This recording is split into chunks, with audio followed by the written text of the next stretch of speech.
bello! Ça sent la coupe. Ça sent la coupe en tabaslac. Ben, rien que te le dire. On a déjà prédit des choses qui se sont pas réalisées, comme on a déjà prédit des choses qui se sont matérialisées.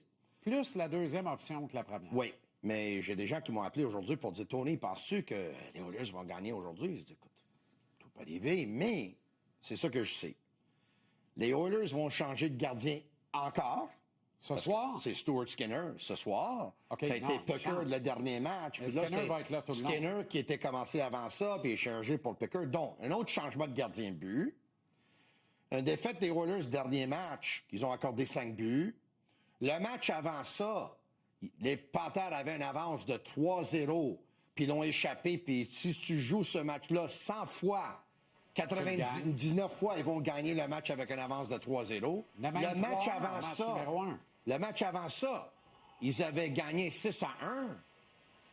Tout porte à croire que si les Panthers jouent leur match ce soir, ça va être extrêmement difficile pour les Oilers de passer à travers là, parce qu'il va y avoir un aréna de 20 000, plus il va en avoir un autre 20-30 000 dans les rues de la Floride, à l'extérieur de l'aréna, qui est un ville qui attend la Coupe Stanley. Le danger qu'on a dans ces situations-là est toujours le même. Les émotions. Les émotions parce que les Panthers ont 2 vies, les Oilers n'en ont plus qu'une.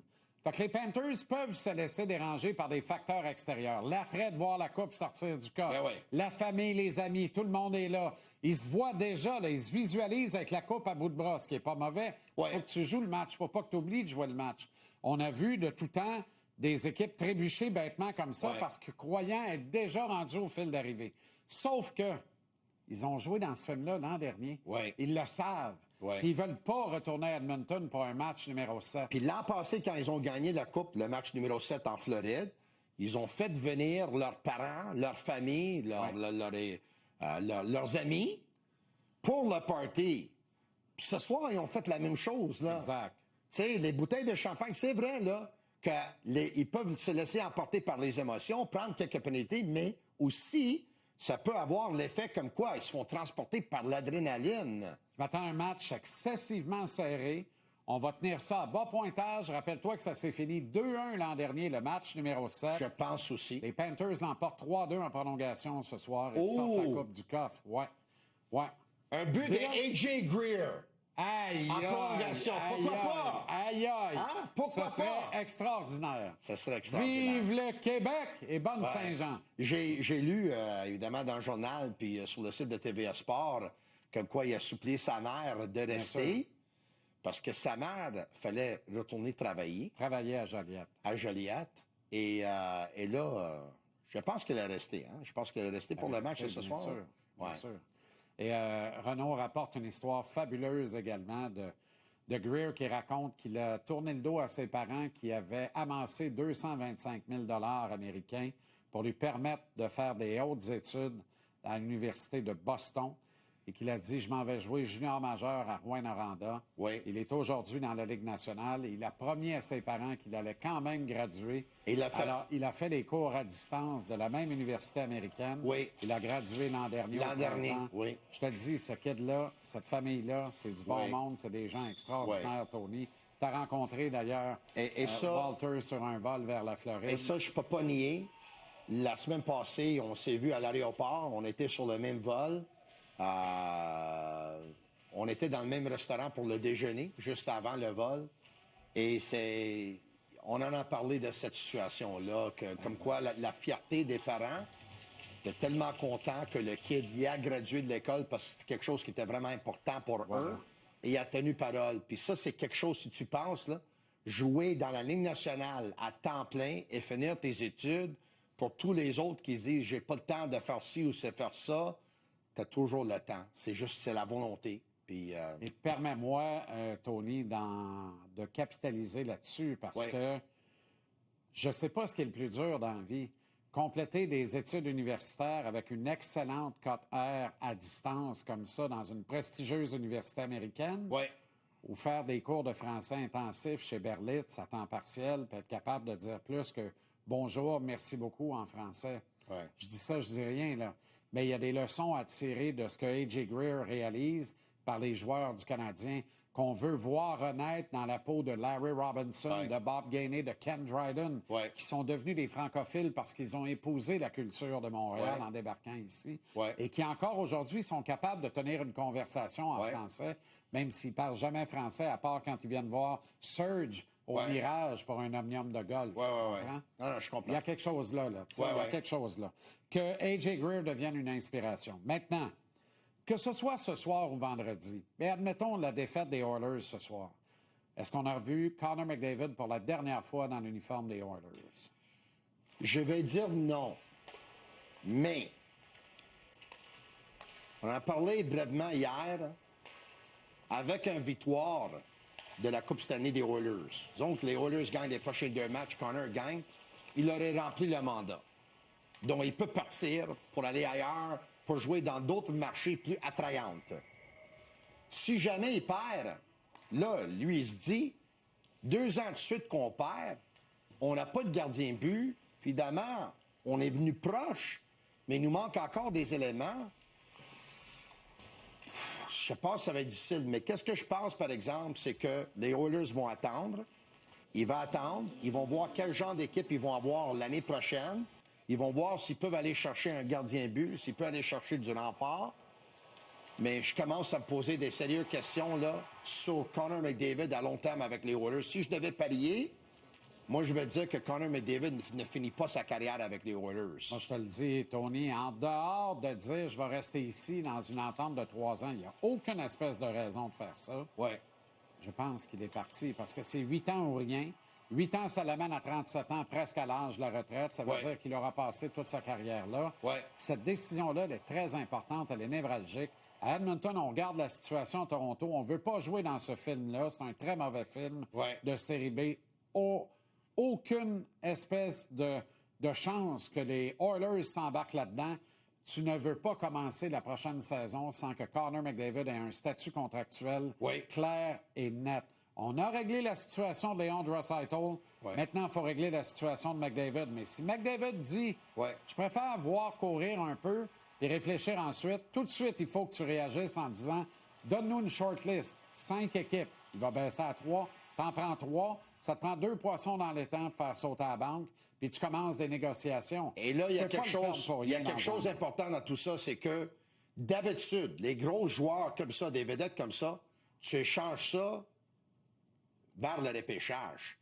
Que ce soit le jour du repêchage, 2-3 jours après, puis que Subban, me semble, a été réchangé 4-5 jours après le repêchage. Mais d'habitude, les équipes qui vont faire la transaction comme ça, le gros coup, ils le font dans la saison morte. Ils ne le font pas durant la saison. Parce que durant la saison, tu as le risque de voir la situation rentanelle. Exact. Puis si les Oilers disent à Connor, laisse-nous travailler, tu vas voir. Connor a beau jeu de dire, ah oui, ça fait 5 ans que j'attends qu'on ait un goaler numéro 1. On n'a toujours pas réglé ça. Puis là, comme par magie, vous allez régler ça cet été.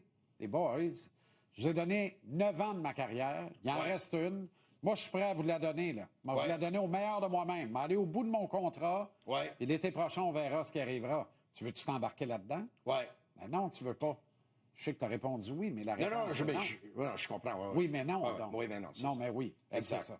Et Mitch Marner, qui va être agent libre sans restriction. On a parlé de lui hier parce qu'il a ghosté les Maple Leafs. Là. Est-ce que les Rangers font de la place pour signer Mitch Marner? Moi, un petit oiseau aujourd'hui m'a dit dans l'oreille, Tony, attention aux Golden Knights de Vegas. Très possible aussi. Pour Mitch Marner. Très possible aussi. Très possible aussi. On oublie que les Golden Knights sont un gros joueur autour de la table. Ben, moi, je regarde aller les Rangers. Ce club-là est en train de liquider des salaires, le derrière par-dessus la tête, complète des transactions sans retenir de salaire. On fait de la place sous le cap. Ça, c'est sûr. On veut être un gros joueur parmi les joueurs autonomes sans restriction et aucune offre ne sera retenue. Que ce soit avec Sam Bennett, que ce soit avec Mitch Marner, que ce soit avec Connor McDavid dans une transaction s'il y a lieu, ou peut-être qu'on sera patient et on attendra qu'il soit libre comme l'air dans 1 an. On n'oublie pas qu'il y a quelques années de ça, Panarin a dit oui aux Rangers. Exactement. Donc, mais, et ça a complètement changé la donne. Attention aux Golden Knights.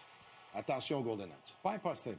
Pas impossible. À surveiller également les Golden Knights. Qu'est-ce que tu paierais pour un Connor McDavid si jamais il est dispo?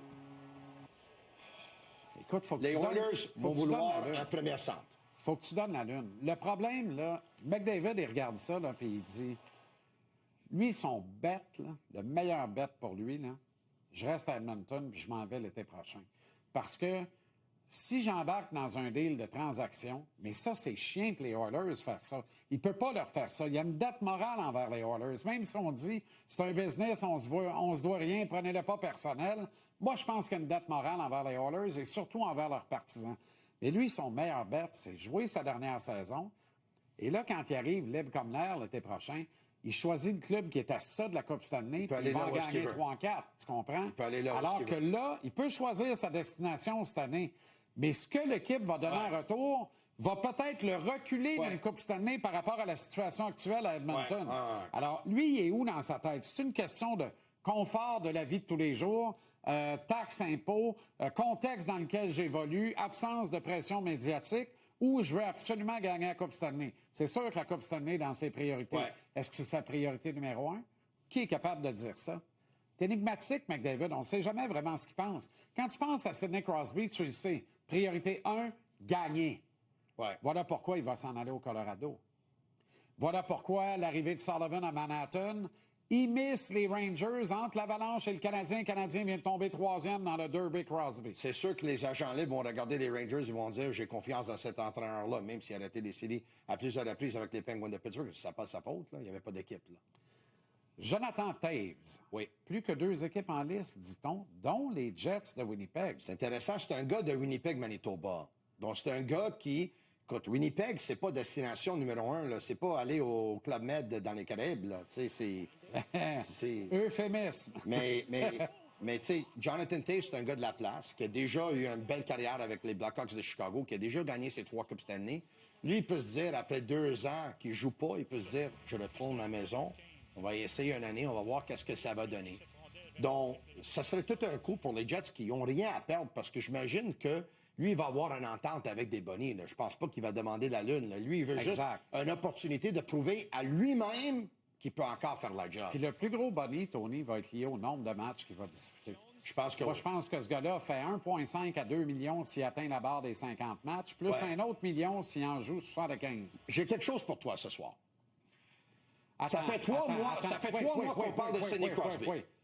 Tony, dis-moi quelque chose. Ah ouais, je vais te dire quelque chose. Ça fait 3 mois qu'on parle dans ce marché ici de Sidney Crosby, le rêve pour tous les partisans des Canadiens de Montréal, pour les dirigeants, l'entraîneur, pour tout le monde. Excuse-moi. Au début de la saison, j'ai dit à tout le monde, braquer projecteur sur Pittsburgh. Sidney Crosby, c'est à sa dernière saison. Mais il y a des fortes chances que ça n'arrivera pas avec le Canadien. Tu viens de le dire, il y a des fortes chances que si jamais ça arrive avec le Colorado. On est 3e. OK.